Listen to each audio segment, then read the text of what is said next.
ஒரு பாத்திரத்தில் ஒரு பிளேட்டில் மாற்றி தான் உங்களுக்கு காட்டுறேன். ஆயிலும் நெய்யை இதோட முக்கால் கிராம் எடுத்து வச்சோம் பார்த்தீங்களா, வெங்காயத்தை சேர்த்துக்கிறோம். இந்த கலர் தான் இருக்கணும். 50 இஞ்சி, 50 பூண்டு, 5 பச்சை மிளகாய், அரை டீஸ்பூன் மிளகாத்தூள், காஷ்மீரி சில்லி பவுடர், கொஞ்சமாக மஞ்சத்தூள் போட்டுங்க. நல்லா பரட்டி விடுங்க. புதினா போட்டுக்கிறோம். 150 தயிர். கொதிச்சு வருது. தக்காளி வெட்டி வச்சுக்கிறோம். கல் உப்பு போட்டுங்க. மல்லித்தலை போட்டுக்கிறோம். அப்படி போட்டுங்க. இந்த மட்டன் பீஸு இதோட சேர்த்துக்கிறோம். 1/4 லெமன், ஒரு 700 தண்ணி ஊற்றிக்கிறோம். கொதிச்சு வருது சரிங்களா.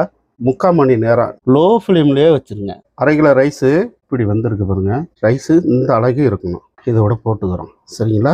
இப்போ பார்த்துங்க, நான் எல்லா ரைஸையும் இந்த மாதிரி மல்லித்தலையை போட்டு இந்த மாதிரி நெய்யை எடுத்து 4 சைடும் தம்பு போட போகிறேன். தம்மை ஓப்பன் பண்ணுறோம். செம்மையாக இருக்குங்களா ரைஸு? அருமையாக வந்திருக்கு. ஒரு பாத்திரத்தில் ஒரு பிளேட்டில் மாற்றி தான் உங்களுக்கு காட்டுறேன்.